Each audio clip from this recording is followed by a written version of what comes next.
প্রথম দেখায় মনে হতে পারে এ যেন আরবের মরুপ্রান্তর। দৃশ্যগুলো এমনভাবে ফুটিয়ে তোলা হয়েছে যেন প্রিয় নবী হজরত মুহাম্মদ সাল্লাল্লাহু আলাইহি ওয়াসাল্লামের জীবন বৃত্তান্ত চোখের সামনে ভাসছে। ঠিক আরবের মতো করে ঢাকার ধানমন্ডির মসজিদে তাকওয়া সোসাইটি তুলে ধরেছে রাসূল করিম সাল্লাল্লাহু আলাইহি ওয়াসাল্লামের বাস্তব জীবনের প্রতিচ্ছবি।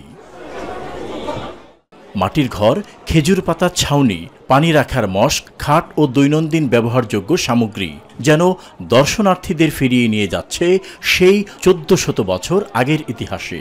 এখানে দেখা যাচ্ছে নবীজি সাল্লাল্লাহু আলাইহি ওয়াসাল্লামের প্রিয় খাবার, এমনকি প্রতীকীভাবে তুলে ধরা হয়েছে মসজিদে নববীর চিত্র। রাসূল ইসলামের জীবনীকে একটু ছুঁয়ে দেখতে পারেন, আমরা এই শব্দটা ব্যবহার করছি কারণ আমরা জীবন্ত করে ফুটিয়ে তোলার চেষ্টা করছি। তো এই ফিলিংসটা হয়তো বোধ করি, নিশ্চয়ই আপনারা একমত হবেন যে আমরা আগে কখনো যারা মক্কা মদিনায় যাইনি সেই উপলব্ধি আমরা হয়তো লাভ করিনি, কারণ আমরা সাধারণত বই পড়ে বক্তৃতা শুনে আমরা রাসূল ইসলামের সিরাত জেনেছি, কিন্তু এইভাবে চাক্ষুষ দেখে কখনো আমরা ফিল করার সৌভাগ্য হয়নি। এটাই ছিল আমাদের উদ্দেশ্য।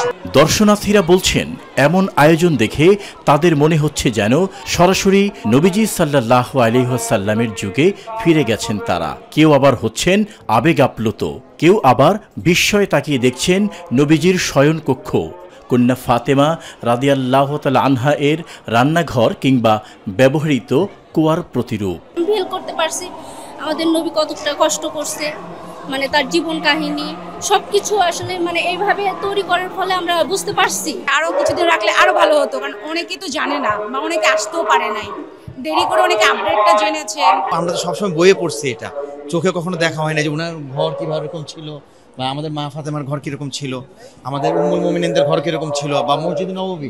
এখন আপনি যেটা দেখেন মসজিদ নববীর নতুন চিত্র, সেটা থেকে অনেক আলাদা। আমাদের মসজিদগুলো সে তুলনায় অনেক উন্নত, কিন্তু তারা কত কষ্ট করে দিন পালন করছে আর আমরা কিভাবে দিন পালন করি, এটাই আসলে আমাদের উপলব্ধি করার বিষয়। এটাই ইসলামে আসলে একটা জিনিসটা কি হচ্ছিল, আমরা সবাই বলি যে আমি খুব রিলিজিয়াস একটা মুসলিম। এটা কথাটা আসলে ভুল, কারণ মানে whoever is a Muslim, he is a good Muslim honestly. মানে আল্লাহ সেটা সবার মধ্যে দিয়ে দিয়েছে। হযরত মুহাম্মদ সাল্লাল্লাহু আলাইহি ওয়াসাল্লামের সহজ সরল জীবনের প্রতিচ্ছবি যেন মনের গভীরে জাগিয়ে তুলেছে ভালোবাসা ও শ্রদ্ধা।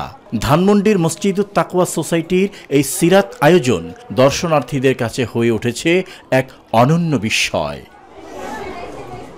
আহমদ আবু জাফর, নিরপেক্ষ।